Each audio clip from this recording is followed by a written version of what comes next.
Hello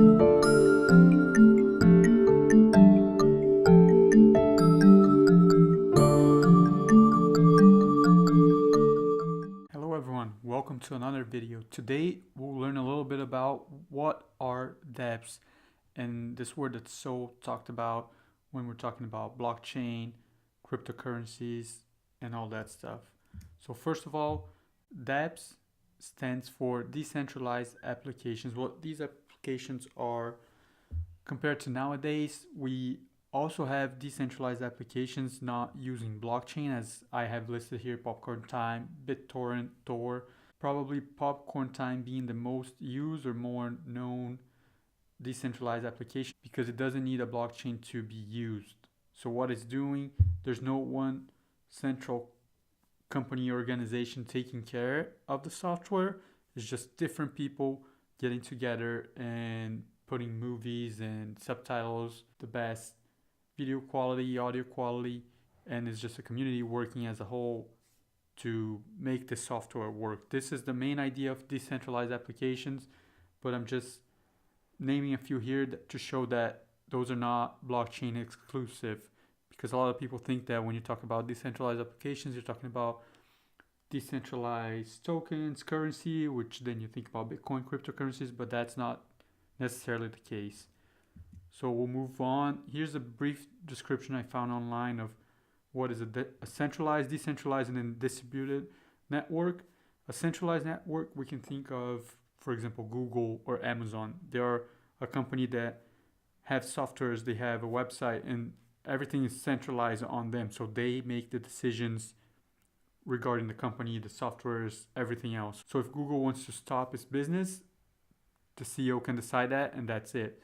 When it comes to a blockchain or a decentralized application on a blockchain, as we can see in letter B, in the middle graph, it is not up to one person.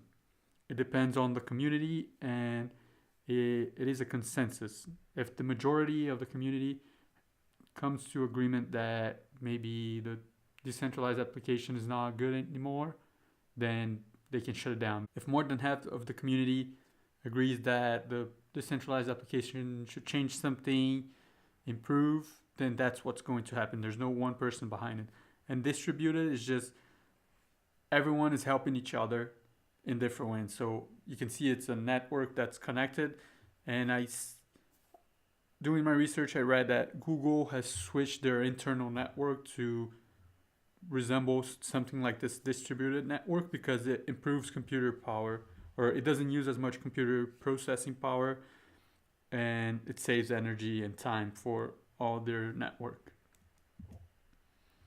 So in order for a dApp or a decentralized application to be recognized as a blockchain dApp, it has to be a completely open source application, because that's how it works on the blockchain. Everything is open source and available to everyone.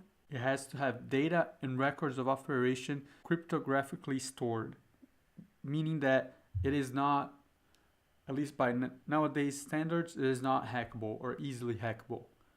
Because of the cryptography used, the amount of complexity, it would take a lot of the world's top supercomputers to even try to hack the decentralized application. So nowadays, it is pretty much impossible to hack it. Maybe in the future with quantum computers, it'll be easier. So you have data stored cryptographically, and that makes just for the safety of data and of all users of that application different. We have now in the news of Facebook, and we can see that because they're centralized, they can do whatever they want with your data. A lot of times you don't even know what they're doing with it, and it's just up to one person in the end, Mark Zuckerberg, to decide if he wants to sell it or not. In the decentralized application, no one person will have that power, and because it is cryptographically stored, no one will be able to hack it. So the next one is the use of a cryptographic token. So the decentralized app needs to use a cryptographic token. You cannot use, for example, dollars to buy in. Let's say there are a lot of apps creating different ideas or developing different businesses. One, for example, is Open Bazaar, which is it would be a sort of an eBay, but decentralized. So no one company will have the power over that. It's just a community eBay. No one controls everything. There's no fees, and they will use a token for you to use in their store. You're not gonna necessarily be able to buy with dollars straight away. Maybe in the future they'll use Ripple, another cryptocurrency, to do that exchange, but now they accept Bitcoin, if I believe.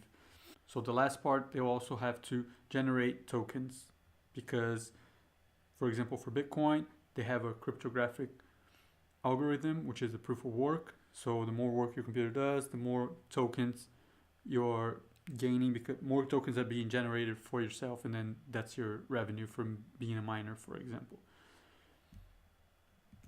And lastly, these are a few of the blockchains that are being developed for decentralized applications. We have Ethereum in the middle, which is the biggest one. It was the main. A lot of people say it's the main competitor to Bitcoin. They're a little bit different, not necessarily a competitor.